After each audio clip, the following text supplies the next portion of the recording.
Ce tableau fait partie de cette période finalement un petit peu magique où Chirico invente la peinture métaphysique au XXe siècle. Avec Chirico, tout a toujours l'air très simple. Et dès que vous prenez le temps un petit peu de vous installer dans ces compositions, vous remarquez que tout obéit finalement à une architecture très savante. C'est une nature morte qui est intégrée dans un décor de rue. Cette rue est intégrée dans un décor de ville et cette ville est intégrée dans un décor de paysage. La peinture de Chirico est une peinture très incantatoire, c'est une peinture très rituelle.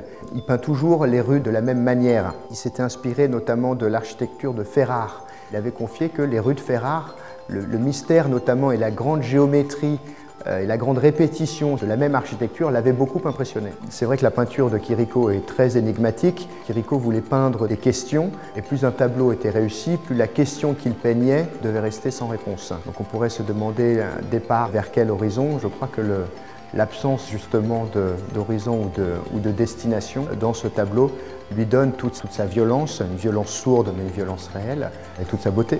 C'est un tableau finalement qui fait un peu le bilan de toutes les années métaphysiques de Chirico, qui seront les années acclamées par les surréalistes, acclamées par les collectionneurs internationaux.